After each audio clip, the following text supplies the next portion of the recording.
बिस्मिल्लाहिर्रहमानिर्रहीम। अस्सलामु अलैकुम वरहमतुल्लाहि वबरकातुहू। Dear students, hope you all are fine. आज हम लोग अपने चैप्टर नंबर 6 का जो लास्ट टॉपिक है वो डिस्कस करेंगे। स्टूडेंट, लास्ट टॉपिक के अंदर हम दो चीज़ें डिस्कस करेंगे, जिसमें सबसे पहले नंबर पे है हमारे पास एफिशिएंसी ऑफ अ सिस्टम और सेकंड होगा power of a for example. अक्सर हम अपने फ्रेंड्स के दौरान, अपने दोस्तों के दौरान इस तरह के लफ्ज़ यूज़ करते हैं कि यार आप एफिशिएंसी मत लगाओ, ये बहुत ज़्यादा एफिशिएंट है, ये बहुत ज़्यादा एफिशिएंसी लगाता है। तो इस तरह के जो कॉमन वर्ड्स हैं ये हम लोग अक्सर अपनी लाइफ के अंदर यूज़ कर रहे होते हैं, लेकिन असल में हम ये वर्ड यूज़ क्यों कर रहे होते हैं? ये वर्ड हम स्टूडेंट ख़ास तौर पर उस वक्त यूज़ करते हैं, किसी भी स्टूडेंट को हम ये अल्फाज जब कहते हैं कि जी आप बहुत एफिशिएंट हो, तो इसका मतलब है कि वो अपनी हद से ज़्यादा काम कर रहा है, अपनी हिम्मत से ज़्यादा काम कर रहा है। इसी तरह ऐसा स्टूडेंट कि जो फॉर एग्जांपल जिसको हम ये कहते हैं यार कि ये तो एफिशिएंसी लगा रहा है, इसका मतलब ये भी है कि शायद वो इस काबिल ही नहीं है कि इतना काम कर सके, लेकिन वो फिर भी जानबूझकर कर रहा है। तो यानी हमें ज़्यादा आउटपुट प्रोवाइड करने की कोशिश कर रहा है, वो हमें आउटपुट मिले या ना मिले तो हम इसे कंसिडर कर लेते हैं यार कि ये एफिशिएंसी लगा रहा है या एफिशिएंट है। तो सेम यही प्रोसीजर जो है, इसको अगर हम फिज़िक्स के अंदर ले आएँ तो फिज़िक्स के अंदर स्टूडेंट फिर हम इसको इस तरह से जो है वो कैलकुलेट करते हैं और फाइंड आउट करते हैं कि हमारे पास ऐसे सिस्टम, ऐसी डिवाइसेस कि जिनको हम एनर्जी प्रोवाइड करते हैं ताकि कि वो हमें आउटपुट की सूरत के अंदर वर्क डन करके दें, प्रोवाइड करें, वर्क करें। तो स्टूडेंट हम उनको एनर्जी भी एक स्पेसिफिक क्वांटिटी में प्रोवाइड करते हैं। जैसे फॉर एग्जांपल कि अगर आपके पास एक 24 वाट का बल्ब है और आप उसको एनर्जी भी 24 वाट के अकॉर्डिंग ही दे रहे हैं, लेकिन अगर वो आपको लाइट कम दे तो इसका मतलब ये है कि उसने आपकी जो इनपुट थी, यानी कि जो आपने एनर्जी प्रोवाइड की थी, इलेक्ट्रिसिटी, सेम क्वांटिटी में आपको आउटपुट लाइट जो है वो प्रोवाइड नहीं की। इसका मतलब है कि ये डिवाइस आपकी एफिशिएंट नहीं है, बेहतर नहीं है, इसकी एफिशिएंसी कम है, काम करने की हिम्मत जो है वो कम है। इसी तरह कुछ ऐसे सिस्टम भी होते हैं कि जिनको आप अपनी एनर्जी प्रोवाइड करते हैं और वो उस एनर्जी के अकॉर्डिंग ज़्यादा काम भी दे सकते हैं, तो हम कहेंगे कि ये बहुत ही अच्छा है, ये बहुत ही एफिशिएंट है। तो स्टूडेंट ये एफिशिएंसी है, इसको अगर हम अपने इस सिस्टम के अंदर डिफाइन करें तो हम इस तरह से इसके फॉर्मूले को जो है वो रिप्रेजेंट करते हैं, और वो ये है, इस एफिशिएंसी को स्टूडेंट हम परसेंटेज एफिशिएंसी का नाम भी देते हैं। So it is simply written as output over input. Output over input से मुराद स्टूडेंट यहाँ पर ये होगा कि इनपुट के अंदर आप हमेशा अपनी किसी न किसी डिवाइस को जो है वो एनर्जी की फॉर्म देते हैं, यानी इलेक्ट्रिसिटी प्रोवाइड करते हैं या किसी और तरह से भी फ्यूल एनर्जी, कोई भी आप एनर्जी प्रोवाइड करते हैं, लेकिन आउटपुट के अंदर आपको वो क्या वर्क करके दे रहा है, आउटपुट क्या मिल रही है। इसमें आप देखें कि अक्सर हमारी जो डिवाइसेस हैं वो हमें 100% हमारा वर्क डन करके नहीं देती, यानी हमारी एनर्जी को टोटली जो है वो आउटपुट में कन्वर्ट नहीं करती। ऐसा क्यों होता है स्टूडेंट? ऐसा होने की कुछ वजूहात हैं, कुछ कॉजेज़ हैं। कॉजेज़ से मुराद ये है कि यहाँ पर हो सकता है, इट माइट बी पॉसिबल कि there is a frictional force, यहाँ पर कोई फ्रिक्शनल फोर्स हो सकती है, यहाँ पर कोई हीट प्रोड्यूस हो सकती है, कोई साउंड प्रोड्यूस हो सकती है। तो जैसे फॉर एग्जांपल अगर लाइट बल्ब की बात की जाए तो हमने अपने प्रीवियस लेसन के अंदर भी कुछ फ्लो चार्ट्स देखे थे। तो फ्लो चार्ट्स के अंदर हमने इलेक्ट्रिक बल्ब को देखा था कि जिसमें से हम लोग इलेक्ट्रिसिटी एनर्जी जो है वो इनपुट प्रोवाइड करते हैं, लेकिन आउटपुट के अंदर हमारे पास दो चीज़ें जो हैं वो मिलती हैं। जैसे फॉर एग्जाम्पल कि अगर आपने इलेक्ट्रिसिटी दी है तो ये आपको लाइट तो देगा, लेकिन साथ ही साथ आपको लाइट की हीट भी प्रोवाइड कर रहा था, लेकिन हीट तो हमें रिक्वायर्ड ही नहीं थी। इसका मतलब ये है कि हमें जो चीज़ चाहिए थी वो हमें फुलफिल कंप्लीटली नहीं मिली।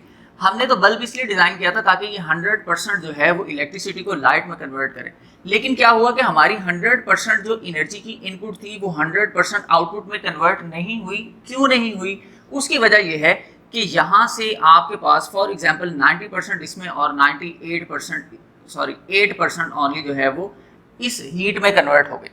तो हमें आउटपुट जो है वो लाइट के अंदर वो 98% का मिल गया। अब 100% क्यों नहीं मिली?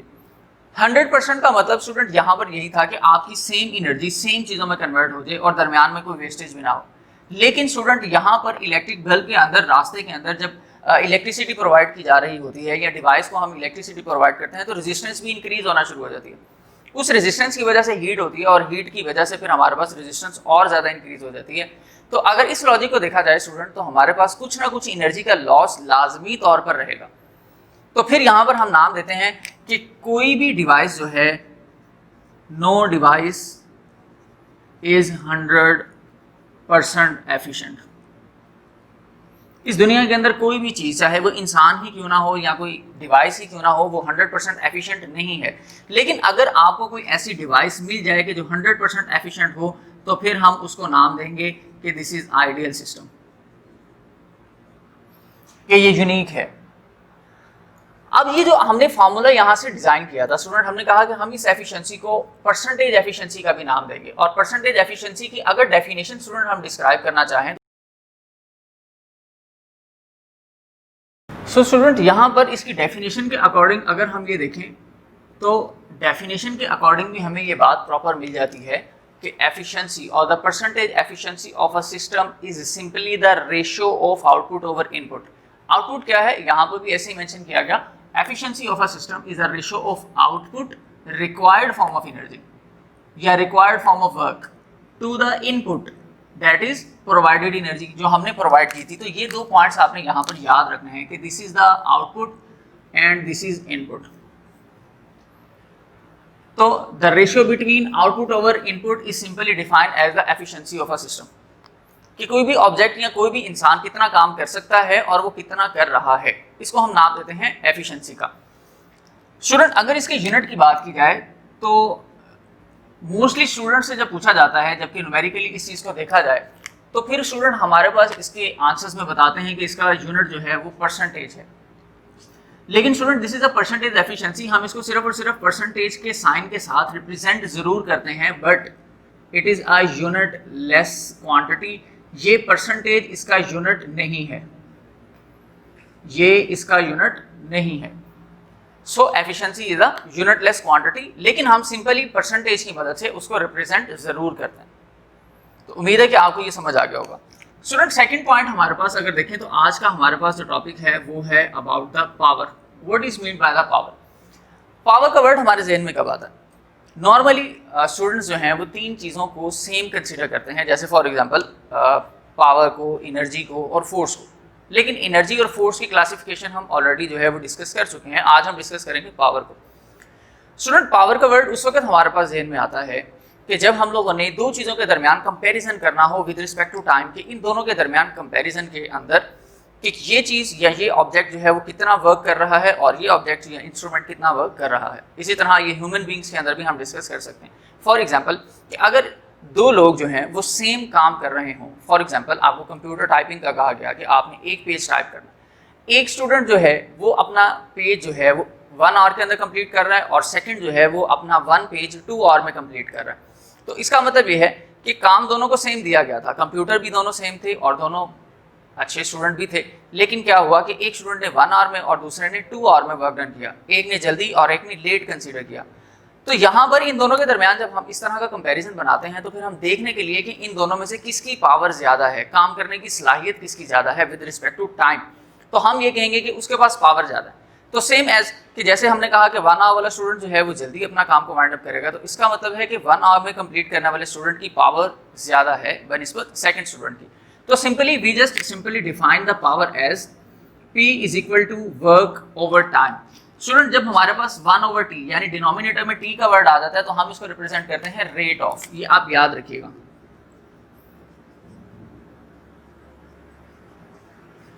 तो सिंपली अगर हम पावर को डिफाइन करना चाहें स्टूडेंट, तो हम इसको डिफाइन कर सकते हैं work done per unit time. इसी तरह एक और डेफिनेशन भी हम इसकी जो है वो बना सकते हैं, rate of doing work is called power. तो ये स्टूडेंट हमारे पास पावर की दो डेफिनेशंस यहां पर बनाई जा सकती हैं इस तरह से।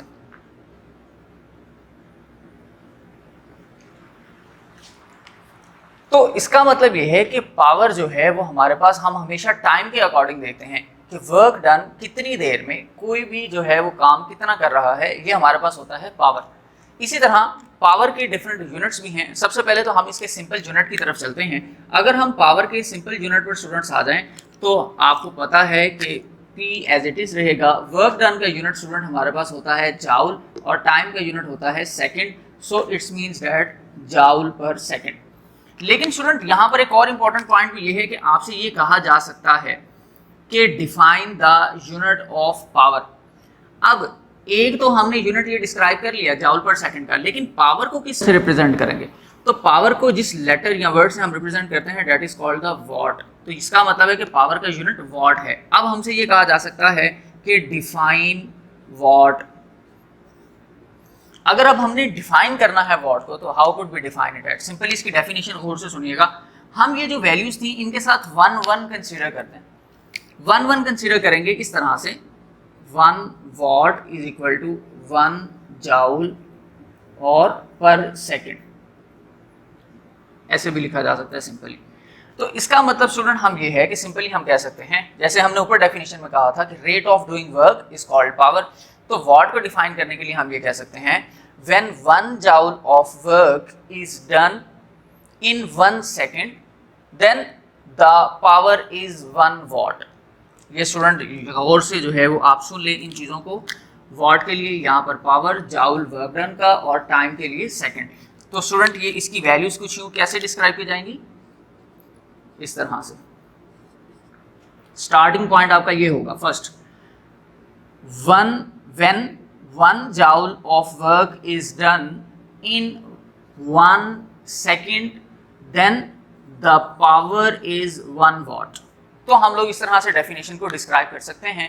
आप इसको पॉज करके दोबारा से सुन भी सकते हैं। स्टूडेंट लास्ट के अंदर अगर हम इसके फर्दर कुछ बिगर और स्मॉल यूनिट्स की अगर बात करें पावर की, क्योंकि सिंपल हम 1 वाट को डिस्कस नहीं कर सकते, हमें इसके लिए फर्दर यूनिट्स भी चाहिए, तो हम लोगों ने इसके लिए स्मॉलर और ग्रेटर यूनिट्स भी डिज़ाइन किए हुए हैं। जैसे फॉर एग्जांपल इसके फर्दर हमारे यूनिट्स जो हैं उसमें आता है kilowatt, megawatt and horse power.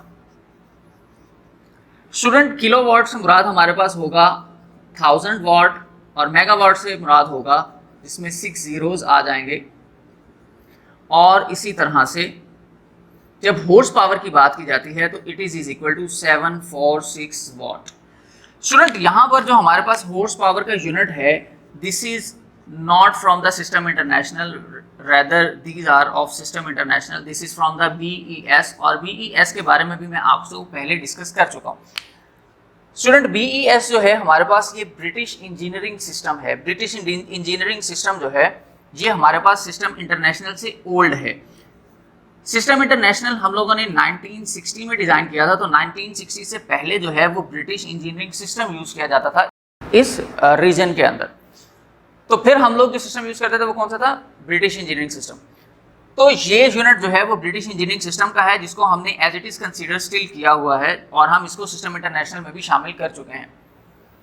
तो ये आपके पास कुछ आपकी चीज़ें थी जो आपने स्टूडेंट याद रखनी है। दोबारा से रिकैपिचुलेट कर देता हूँ कि क्या क्या चीज़ें आज हमने डिस्कस की। सबसे पहले नंबर पे हमने एफिशिएंसी को डिस्कस किया, एफिशिएंसी का फॉर्मूला, एफिशिएंसी की definition, efficiency is a unitless quantity, और इसी तरह से no device is 100% efficient but the ideal system. अगर कोई आइडियल सिस्टम आ जाए या आइडियल डिवाइस आ जाए तो हम उसे कह सकते हैं कि ये 100% एफिशिएंट है।